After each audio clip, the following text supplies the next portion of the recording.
तो नमस्कार दोस्तों, कल मजा आ गया भी मैच देख के। इंडिया फाइनल जीत गया और तीसरी बार चैंपियन होना चैंपियंस ट्रॉफी का। जहां सारी दुनिया एक तरफ न्यूजीलैंड का डंका बजा रही थी, सारी दुनिया एक तरफ कि न्यूजीलैंड जीतेगा न्यूजीलैंड जीतेगा, वहां सिर्फ पठान भाई हमारी तरफ थे। और जिसकी तरफ पठान है वो जीतेगी भाई, वो जीतेगी। पठान ने बोला तुम जीतेगी और तुम ही जीतेगी और हम ही जीते भाई। हमारे पठान भाइयों का साथ चाहिए हमें, बस और किसी का साथ नहीं चाहिए। पठान और हम एक साथ तो सारी दुनिया कदमों में। वही कल वही हुआ जो हमेशा से होता आ रहा था। रोहित शर्मा फिर से टॉस हार गए, लगातार 15वीं बार टॉस हार के नया रिकॉर्ड बना रखा है उन्होंने। ऐसा भी कोई होता है यार, चलो कोई बात नहीं। टॉस हम जीतने के साथ साथ कुछ हारना भी तो चाहिए ना, तो हम टॉस ही हार लेते हैं भाई। न्यूजीलैंड आती है भाई बैटिंग करने और अच्छी शुरुआत मिल जाती है उनको। ओपनिंग पार्टनरशिप बहुत अच्छी बिल्ड दे देती है उनको, लेकिन तभी उम्मीद से ज़्यादा खेल रहे विलियम को वरुण चक्रवर्ती आते हैं और अपनी चक्री से चलता कर देते हैं। लेकिन अभी भी वही खतरनाक प्लेयर रचिन रविंद्रा क्रीज पे डटा हुआ था, लेकिन इतना लंबा टाइम वो भी नहीं टिक पाए भाई। कुलदीप यादव आए और आते ही उनको बोल्ड। उसके बाद केन विलियमसन को भी कुलदीप यादव ने जल्दी ही पवेलियन का रास्ता दिखा दिया। उसके बाद जैसे हमें लग रहा था कि बस इतनी जल्दी विकेट्स आउट होगी न्यूजीलैंड की और मैच हमारे हाथ में आ ही गया, और तकरीबन आ ही गया था। लेकिन डैरन मिचेल और ग्लेन फिलिप्स दोनों क्रीज पे संभल के खेलने लगे और पारी को आगे बढ़ाने लगे। उसके बाद फिर से थोड़ा गला सूखा कि ये दोनों कैसे टिक गए भाई।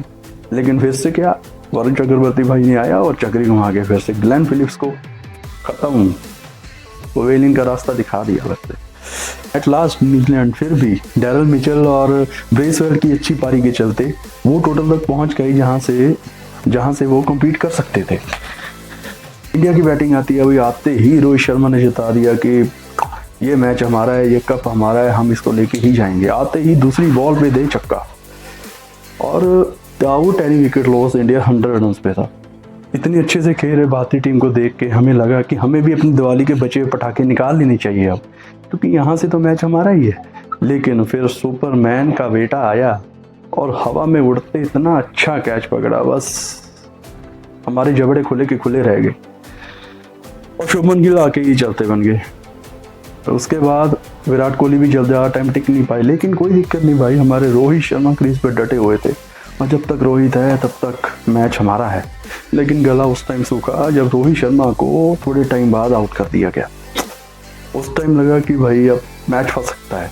लेकिन फिर श्रेयस अय्यर भाई बहुत तगड़े बैट्समैन है मिडल ऑर्डर में इंडिया के, उनकी तारीफ करनी बनती है, क्योंकि जो बंदा बीसीसीआई के कांटेक्ट में भी नहीं था, वो बंदे ने मिडल ऑर्डर में आके इंडिया में जान फूंक दी और इस बार फाइनल में भी वो डट गए और इंडिया को एक स्ट्रॉन्ग सिचुएशन में पहुंचा दिया। उसके बाद क्या था, बस केएल राहुल और हार्दिक पांड्या और जडेजा की छोटी अच्छे कंट्रीब्यूशन के चलते इंडिया फाइनल जीत गई और पाकिस्तान से वो इकलौती चीज़ भी छीन ली जो उन्होंने पिछले 8 साल से अपनी तिजोरी में संभाल के रखी थी, चैंपियंस ट्रॉफी का टाइटल।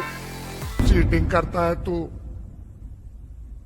चीटिंग करता है तू, हमेशा मेरे साथ चीटिंग करता है।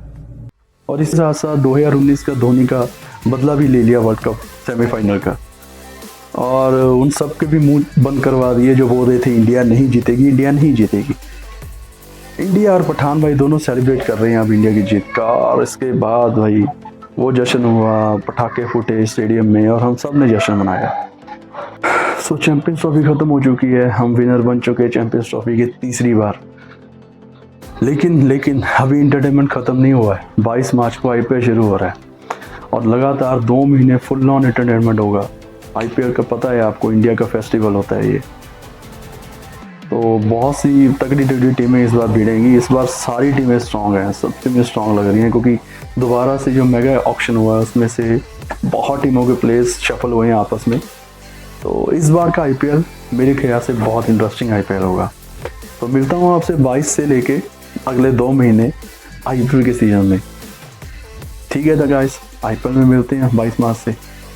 तब तक ऐश कीजिए, अपना ध्यान रखिए। Thank you very much.